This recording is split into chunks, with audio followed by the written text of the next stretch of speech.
وهم يحاولون تقديم كل ما لديهم. أعطيت الصافرة من تبسماني من هشام ابن مدينة الدريوش هناك في الشرق، وهو حكم من عصبة الشرق وهو من يدير هذه المباراة. كأس الكونفدرالية نتحدث له، وهو الذي سبق أن توج بها والذي كان حاضرا فيها وقدم من خلالها أداء مميزا وجيدا فريق الفتح الرياضي الرباطي.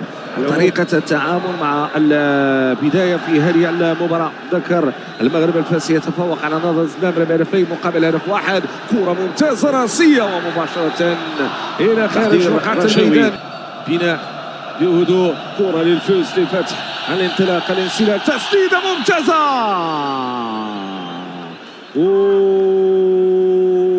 كرة الهدف، كرة الهدف، كيف لعبت، كيف انطلقت، وممن عبرت، وبأقدم من بأقدام لاعب فريق الفتح الرياضي بن يشو الذي صلاح الدين بن يشو الذي كان قريبا من إسكان في الشباك أمام لاعبين اثنين، وبعد ذلك تسديدة دائرية بالمحاذاة من القائم الأيسر للحارس. الحملات الهجومية من جانب فريق الفتح.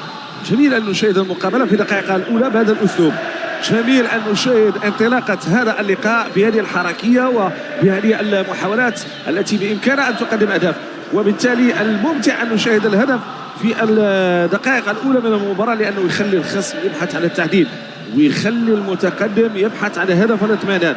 الرجاء الفتح الرياضي ذكريات مباريات عديدة كانت بين الطرفين قوية ومثيرة، وجل المباريات طالما كانت مباريات قوية، وصحيح أن النتائج لا تكون كبيرة، 1-0 في معظمها، الفارق هدف في معظمها، ولكن دائما ما كانت تكتيكية قوية وفيها الحماس.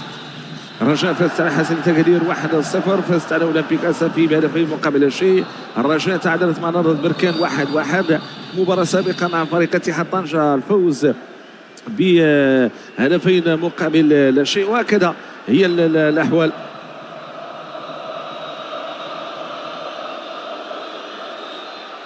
كرة من جديد جلة يسرى، محاولة عادت لعناصر فريق الرجاء الرياضي، فرصة تسديدة ممتازة ولكن مباشرة إلى خارج رقعة الملعب.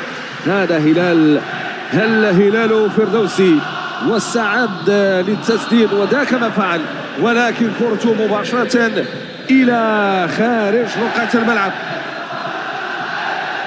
كرة بهذه الطريقة بهذا الأسلوب ومباشرة إلى خارج رقعة الملعب في واحدة من المباريات المثيرة التي نتابعها. حاولت الانطلاق، حاولت المرور، لكن هنا التغطية، هنا الحضور من جانب صابر من بوغرين. يلعب الكرة مع إسماعيل مقدم. شوف المثلث، هذا ما يتقنه فريق الرجاء. لا اسلوب ممتاز في بداية العملية الهجومية الرجوية، تمريرة ولكن فقط صوب الحارس من بابو عثمان سافو. استمات بقوة على الكرة الباقية. كرة للرجاء، محاولة من الجهة اليمنى البحث عن صابر بوغرين. تمرير، رفع الكرة داخل منطقة الجزاء، كرة مميزة لاعتزال رجوية، تسديدة، جول.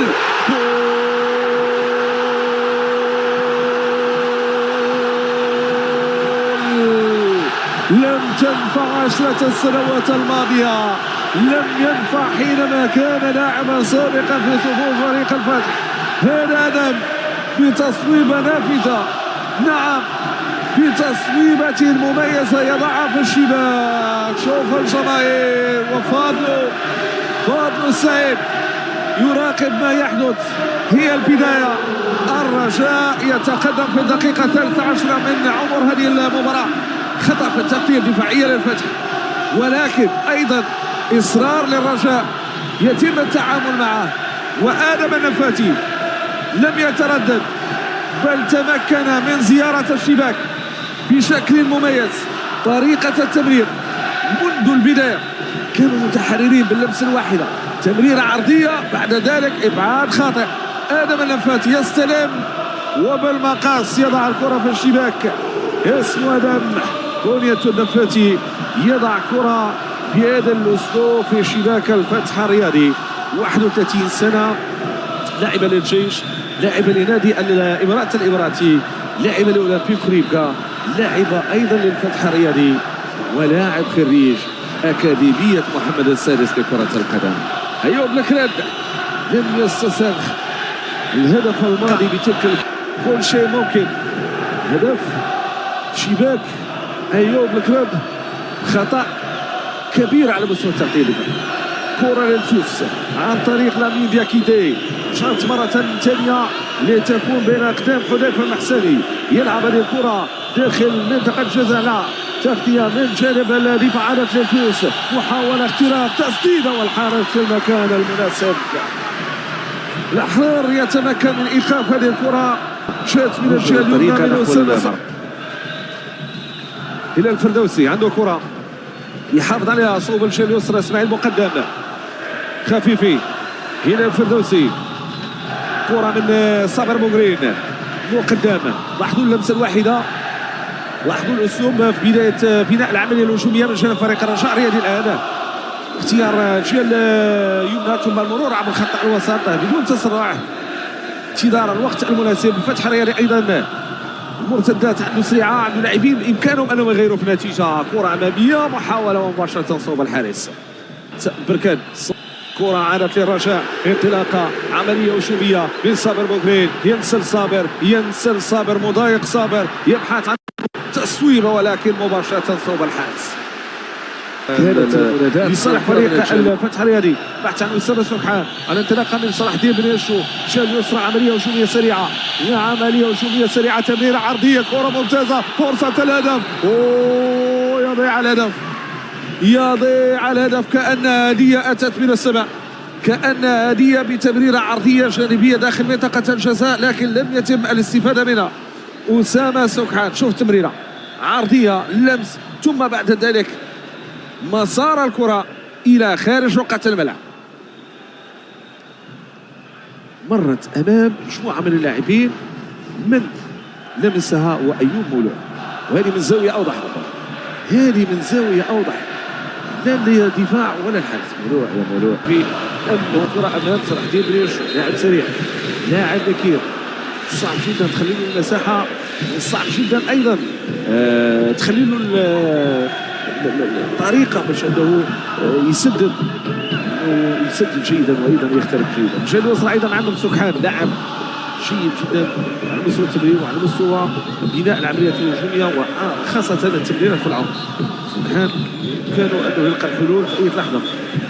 27 سنة، لاعبة هنا في الدار البيضاء، لاعبة بقميص الرجاء واليوم بقميص الفوز اتحاد الفتح الرياضي. كرة في خط الوسط، صابر بوغرين يلعب كرة أمامية لهلال الفردوسي، هلال الجهة اليسرى عند بابوس ساخو مقدم يطلب الكرة بالفعل مقدم، عنده كرة يرفعها داخل منطقة الجزاء بالتمريرة عرضية، كرة أمامية، محاولة تسديدة، الشباك الخارجية جات من الرجاء، جات من صابر بوغرين، جات من جانب الرجاء الرياضي الأخضر الذي يبحث عن هدف ثاني. هنا الاختراق، هنا الدخول، هنا التسديد وضربة مرمى. يقول الحكم صابر سدد بقوة في الشباك الخارجي.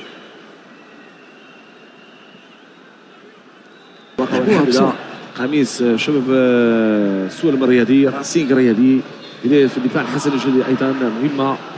كرة متوقفة ولكن جماهير عريضة جميلة في المدرج، كل لقطة كل زاوية تصوير إلا وتشاهد جماهير حاضرة تمتع. نستمتع ونتابع تأتي الفعالية.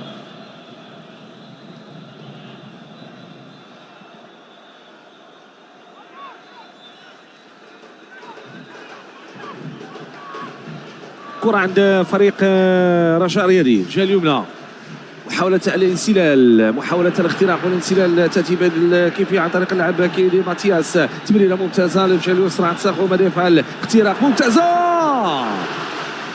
دفاع ينقذ الموقف، لا تزال تتابع حتى الآن. فتح محاولة تعديل ولكن الرجاء يبحث عن ثاني الأهداف، هذا من فاتي عن طريق الجهة اليسرى، منادات على الكرة ولكن كعزف أو بروكسود، تمريرة عرضية، فرصة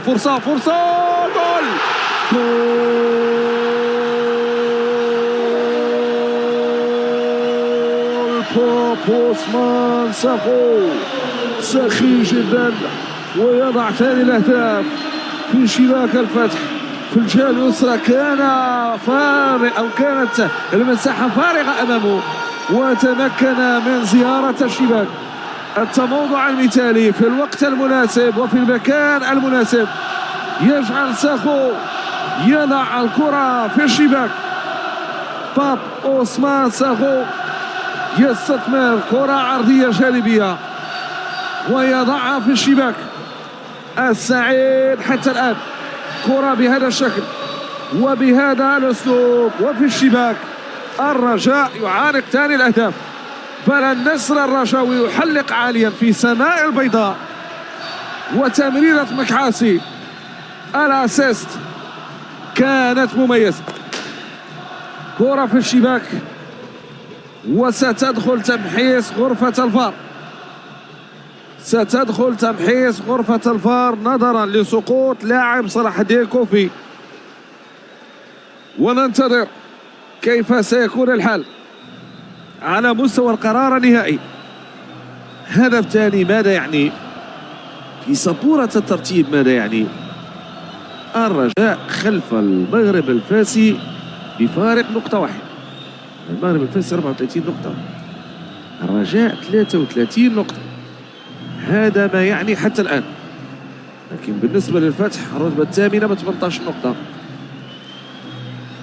طريقة خاصة يبحث عن أسامة عن سكحان، ينطلق أسامة يمشي سكحان يبحث عن التمريرة العرضية، كرة داخل منطقة الجزاء ولا أقرب الحارس. أقرب الحارس. شون ناخذ معطيات على المباراة يوم امس. سفر مقابل سفر بين فريق الوداد الرياضي والكوكب الرياضي مراكشي.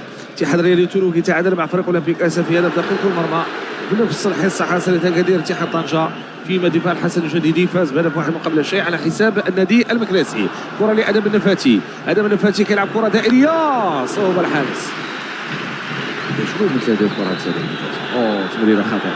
كرد تسرع كان واضح. كره للرجاء، تمريره داخل منطقه الجزاء كانت ان تحمل الجديد، ولكن في هذه اللحظات يعلن الحكم على نهايه احداث دون مجازفه بالعوده ديالو قبل اكتمال الجائزيه ديالو. انطلقت الجوله الثانيه، كره لصالح فريق الفتح الرياضي. هذا من الفاتي من الجهه اليمنى ينسل سريعا 3 ضد 2. محاوله داخل منطقه الجزاء من هذا من الفاتي، محاوله ممتازه رشويه، تسديده والدفاع يصد. الدفاع ينقذ الامر. كانت ان تكون للرجاء. تفاهم لم يكن بالشكل المطلوب بين بانون مع بولكسوت يختار تمريره صوب ادم النفاتي، تمريره بالكعب ممتازه، محاوله بناء العمليه الهجوميه غلبه العددي الان. ادم النفاتي محاوله اختراق تمريره، جول ثالث. الرجاء يقسو على الفتح الرياضي، وادم النفاتي تعامل بذكاء في عمليه هجوميه، لعبها بالكعب ثم بعد ذلك وانطلق فريق الرجاء. آدم النفاتي حاول التمرير، اصطدمت بالدفاع وفي الشباك. ينهار الفتح الرياضي حتى الآن. ونتابع الإعادة. شوف بالكعب، بعد ذلك تمريرة من سافو في غياب التسلل، ينطلق، تصبح الغلبة العددية. آدم النفاتي يتريث يمرر، وبعد ذلك النيران الصديقة تكمل مسار الكرة وتكمل مسار هذه الكرة صوب الشباك ليضع الكرة في المرمى. اللاعب حذيفة المحساني يضع الكرة في الشباك معلنا عن ثالث الأهداف. أراد إيقاف هذه الكرة لكن سقط في المحظور، والكرة صوب المرمى. ثالث الأهداف الرجوية. وأيضا لدينا فريقان يتسمان بالعراقة وأيضا بلاعبين لطالما أمتعوا ولطالما قدموا أنفسهم حتى أيضا مع المنتخب الوطني خاصة المحلي.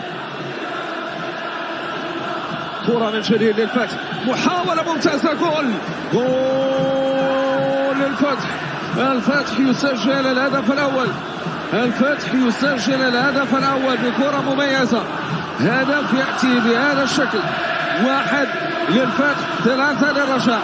كرة من جانب سرغات، تمكن من وضع الكرة في الشباك. هذا جانب من جماهير الفتح الرياضي التي تتابع المباراة في المدرجات. سرغات لعبها بذكاء، لعبها بذكاء ممتاز. 3-1. ردة فعل سعيد شيبة الآن، يقحم 3 ديال اللاعبين دفعة واحدة. شوف سرعة، شوف كيفاش لعبها، شوف كيفاش لعبها. ممتازة ممتازة ممتازة ممتازة. خارج القدم في الزاوية البعيدة، في الزاوية البعيدة، في الزاوية البعيدة. هذه تدرس، هذه تدرس في كرة القدم في الزاوية 90. سرغات يضع الكرة، نعطيه حق من جمالية هذا الهدف، ونشوفوه الإعادة من مختلف الزوايا. يجي الهدف بالروعة من المكان من جانب فريق الفتح الرياضي، وسرغات هو من وضع الكرة في الشباك. أنس سرغات وضع الكرة في الشباك. تشاوي سابق تشفع على 10 سنوات والبدايات، وفضله غير راضي على ما وقعت. يبادر الجماهير التحية والحب والاحترام. هناك عملية هجومية. سبحان ذاك يختار تمريرة مطولة الأمام في غياب تسلل الحكم المساعد لميش الراية. كرة من جديد سرغات، تمريرة أمامية. بنيشو تسديدة جميلة على يسار الحارس المهدي الحرار. بنيشو كيطالب بركنية، ولكن الحكم كيقول بأنه ضربة مرمى. لاحظوا الهدوء اللي لعب به فريق الفتح الرياضي. تأخر ب3-0 وبعد ذلك يسجل الهدف، كيدلل به الفريق، والآن يسعى جاهدا للوصول لشباك فريق الرجاء. خطأ تمرير أنا بلعب اللاعب أيمن برقوق، ويغادر اللاعب صابر بوغرين. 70 دقيقة لمرات على انطلاقة المقابلة. 20 دقيقة متبقية على الوقت القانوني، والانطلاقة كتجيب الناس. راح تيكوفي عملية هجومية لفريق الفتح الرياضي عبر أطراف الآن. سبحان عنده كرة، تمرير في العمق، اختراق، محاولة تسديد، تازي لاعب كان قريب سفيان تازي باش انه يضع الكره في الشباك. خدا الكره ديالو بثقه، لعبها للامام، وبعد ذلك سدد بكل قوه في الزاويه البعيده. اعتادت العارضه الافقيه ببعض السنتيمترات. لاحظوا بقى عليه من الحكم بامكانه انه يركن الكره في الشباك ويعلن على ثاني الاهداف لفريق الفتح الرياضي. حقيقيه متكامله من قلب المكانه تابعناها مع انطلاقة هذه المقابلة. كرة من جليل للرجاء الرياضي، محاولة الانسداد والتسديد، ومباشرة إلى خارج وقعة الميدان، إلى خارج رقعة الميدان.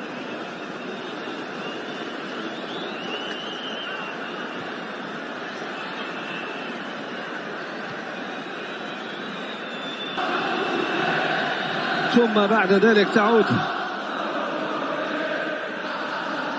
في محاولة الانطلاق. خافي غير تماما، صعوبة بنون، حاول يوقف كورته، ياخذ وقته. تمرير يأتي بيكون بهذا الشكل العملية الهجومية. محاولة الانسداد عن طريق فريق الرجاء الرياضي. كرة الهدف، جول جول جول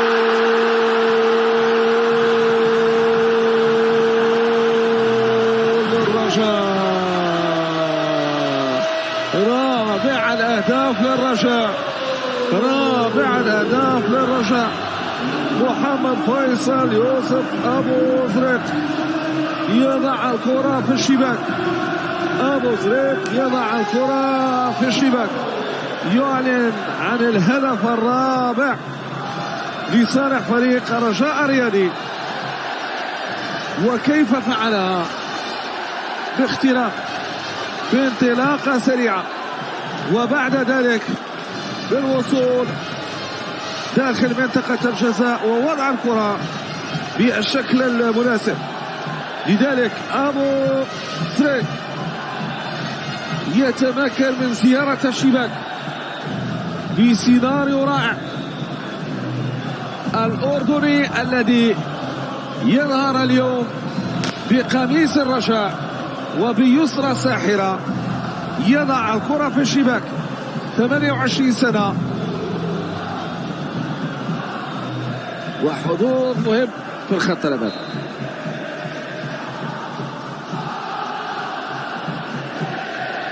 حصل على اللقب الدوري الأردني مع الرابطة، كان حصل أيضا تونس، كان حضور الترجي التونسي ويحقق النتيجة المطلوبة. الفارق نقطة واحدة الآن على المغرب الفاسي بالنسبة للرجاء.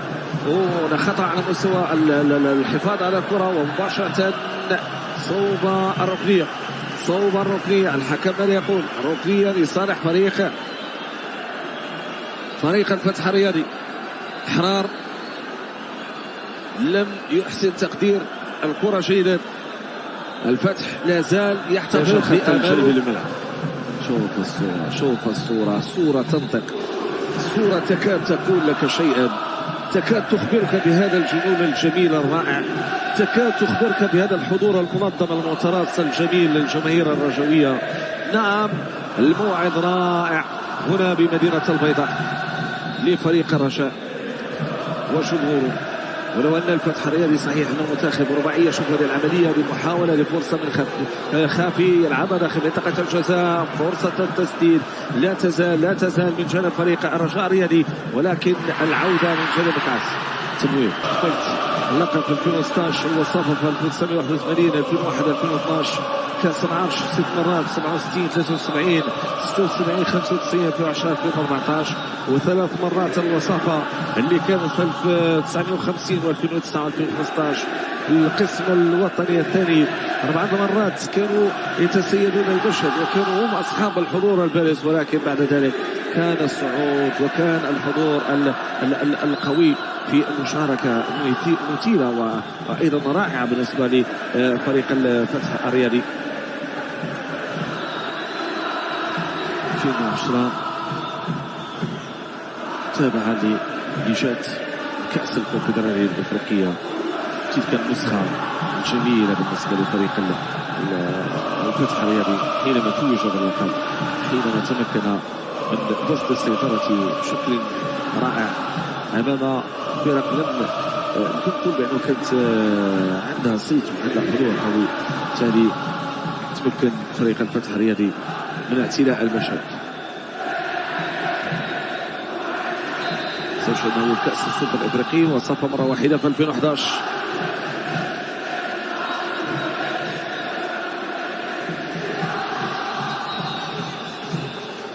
إذا لدينا حالة المشاهدة لشاشة الفار. نداء على الحكم هشام التبسماني الذي يذهب ليرصد هذه اللقطة وهذا التدخل تحديدا. وهل سيزيد الطين فيلا؟ لأن من وقع في المحظور ولاعب الفتح هو شعيب فيضي الذي دخل بديلا في هذه الجولة التالية. هنا الصورة، شوفوا اللقطة. هشام التبسماني خذ القرار ومازال ما خذش القرار. إذا خذ القرار الآن، خذ القرار الآن، يسير نحو رقعة الملعب، يخبر الجميع أنه شاهد الأمر في شاشة الفار وأن البطاقة الصفراء يتم إزاحتها والبطاقة الحمراء هي ما تحدث. قلت على أنه هل سيزداد طين فيلا، وذاك ما يتضح، ازداد طين فيلا من خلال هذا التدخل تحديدا. وعلى من؟ على لاعب فريق الرجاء الرياضي إسماعيل خافي. تدخل صعب، تدخل صعب.